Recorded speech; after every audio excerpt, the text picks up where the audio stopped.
the comment that he made was, we can win with this quarterback and we can win without this quarterback. I don't never hear them disrespect other quarterbacks like that. That's kind of like a smack in the face. I know that's an honest assessment, but I ain't never heard no coach say nothing like that, man. Yeah, that was kind of disrespectful. I didn't like it at all. But you know what, man? You know what trips me out about that whole Jameis Winston get down is this. People act like Jameis Winston the first quarterback that would throw 30 interceptions. I mean, the dude who y'all call one of the greatest ever leads the NFL in interceptions all time, Brett Favre. You don't throw. I can look up at least 3 years where he had a minimum of 20 interceptions, and this is when the league wasn't throwing the football around the yard like that. So it's anything, it's that veiled racism that people act like they don't see, and I'm gonna call it racism. I'm not gonna call it a misunderstanding. I'm not calling it anything but what it is, racism, because you looking at a situation to whereas Jameis Winston threw all these balls. Look, Jameis Winston, I'm going to attribute at least 16 to 17 of those interceptions to Jameis Winston. The rest of them were tip balls, bad routes run, and things of that nature. I can remember several times where Jameis Winston threw 3 or more interceptions and watching the highlights, and they'll go, oh, no, that wasn't his fault. That wasn't his fault. That wasn't his fault. But we don't get that. He doesn't get the benefit of the doubt. But when Brett Favre was doing it, he was it was the passion, and that's just the way. He's a gunslinger. Well, goddamn it, why can't Jameis be a gunslinger? And this is why, shout out to Dak Prescott for saying, fuck that, give me my money. Brett Favre started his career with his second full season started. He had 19 touchdowns and 24 interceptions. Another year, 1999, he had 23 touchdowns. 23 interceptions, 22 touchdowns. So he got in 2005, 20 touchdowns, 29 interceptions. So miss me with this bullshit about, I don't know about Jameis Winston. If you give him enough time, he'll turn into Brett Favre. Fuck. And then another thing is, he didn't even say that in Arizona when Carson Palmer was stinking up the joint. And you got one of the best possession wide receivers probably in the history of the NFL, dude. Yeah, and you know how, and anybody who's ever listened to this show and heard me talk about football know how I feel about Carson Palmer. The greatest, he's one of the biggest busts in the history of the league. That's the only number one pick in the draft that I've ever seen win a playoff game, and the team won in spite of his play. So he has one playoff victory in his entire life.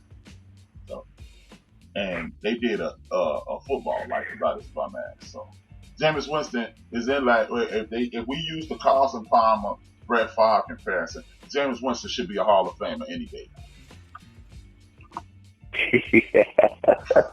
I'm just saying.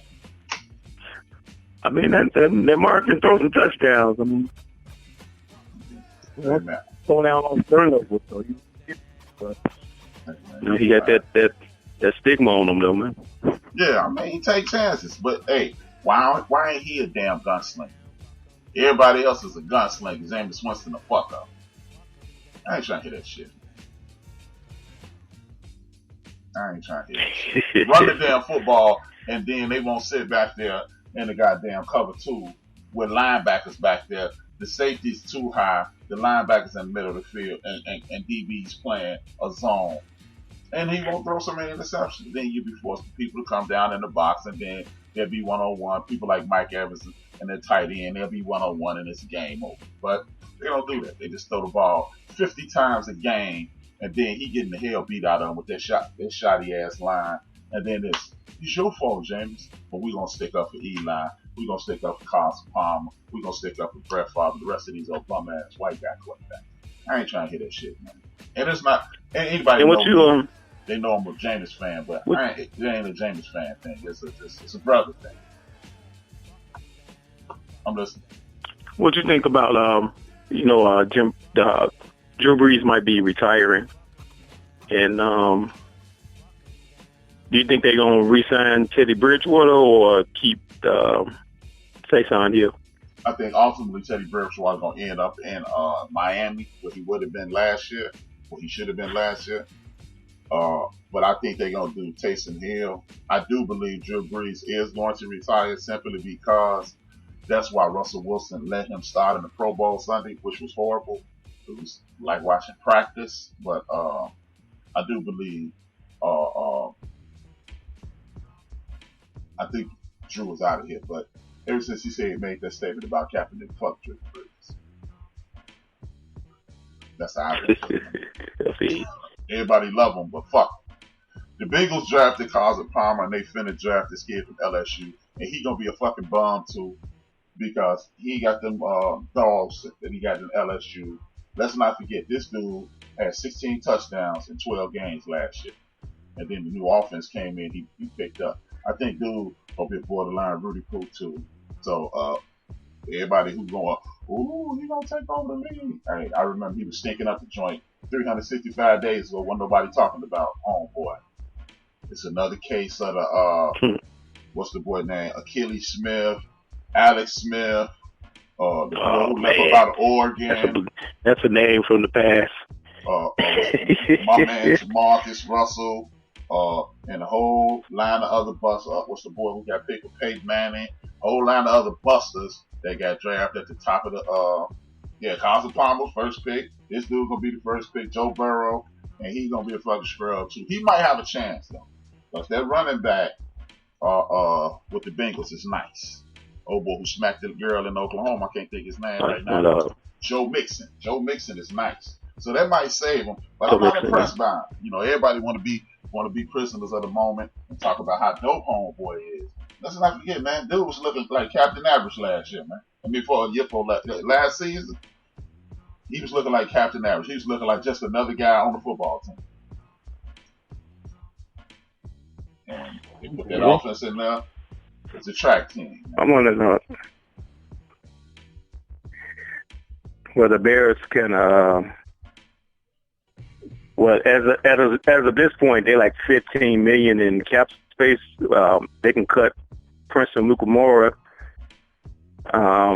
Maybe restructure max contract to get them like close to about 25, because they need to find a tight end bad and some interior linemen, man. And sign to Davion Clowney. Say the hell with it. I think Joe Mixon is a free agent this year.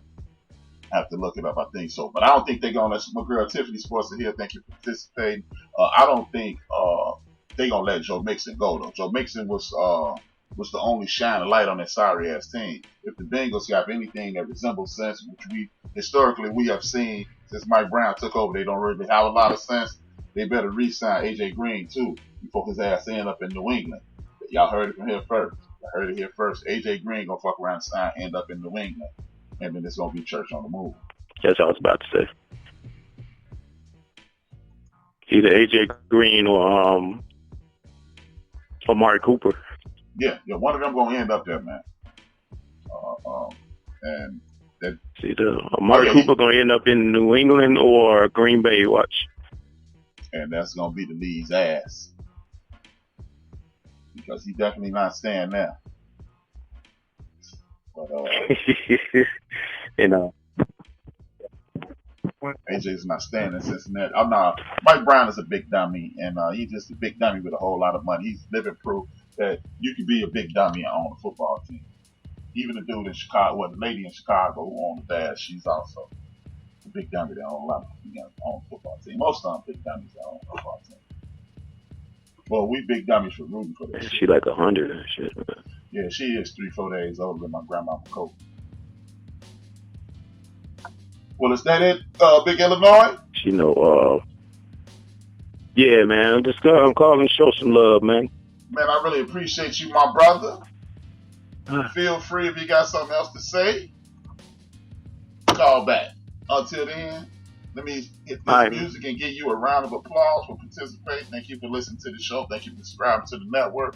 Much love, brother. All right, for sure, man. Y'all be safe.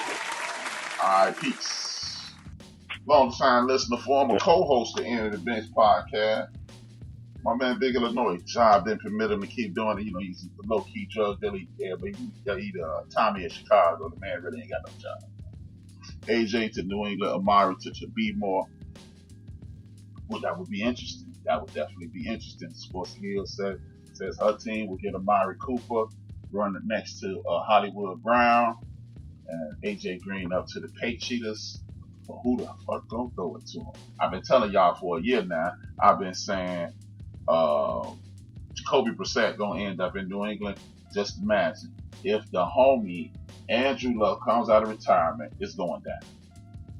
But back to my man the Bean. Well, y'all man the Bean, because like I'm not gonna front, man. I wasn't a Kobe fan. I like to root against them because when you that great, it's always good to be the antithesis of whatever. But I'm a contrarian at times, people. That's how I get out. But I just wanted to say big ups to him, man. Rest in peace to the brother, man. To the families that lost their family members as well. God bless you. Joe Jellybean Bryan and the rest of his family, his mom and sister. I don't know if he had another brother. I know he had a sister. So the Bryants and Vanessa and the young Bryants and all of the Kobe fans out there, man. This is one of those deals, man. It's kind of crazy. In America, it seems that every 10, maybe 10 to 20 years, something happens and you remember where you were when it happens. I was literally Saturday going, I wonder what Kobe, kind of crazy shit Kobe gonna say in his Hall of Fame speech. The next day he's out of here. So man, rest in peace, Kobe Bryant. Salute to the NBA for big up to him, all his friends. I hope you guys get some type of peace within you. I've lost a very good friend.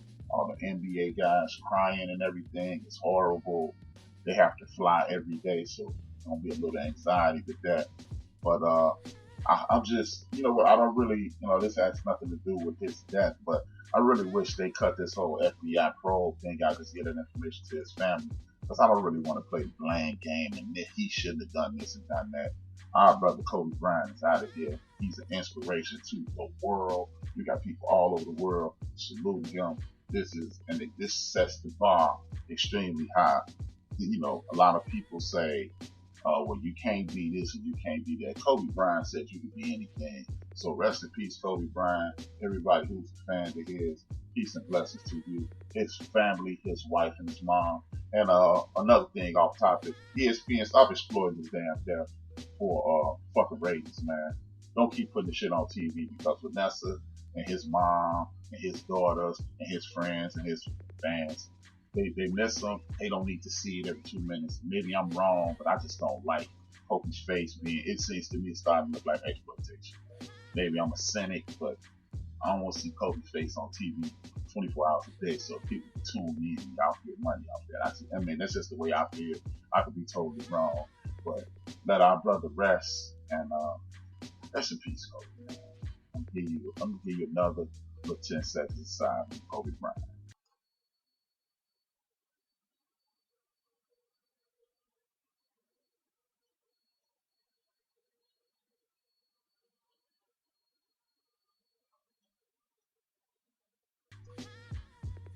Thank you for tuning in to the End of the Bench podcast. This is HRap B on Built for This Network. And like I was saying, I'm not gonna do a tribute show to Kobe Bryant, because that's a hell of a thing. Big ups to the National Basketball Association for paying that brother a whole lot of respect. Big ups to his fans again. And thanks for tuning in. As usual, I'm off topic. I'm out of order today, because I usually do my basketball segment around the middle of the show. But because of the untimely demise of our brother Kobe Bean Bryant, I'm going to start it off. Now, man, as Big Illinois said, coming in late, the homie Big Illinois just called in. He made a case for Chicago's own Zach LaVine to be in the NBA All-Star game. If you agree, disagree, just want to participate in the conversation, 773-797-2409 is the number, 773-797-2409 is the number. But I totally agree with him, man. The Bulls ain't on nothing. But hey, at the beginning of the Jordan career,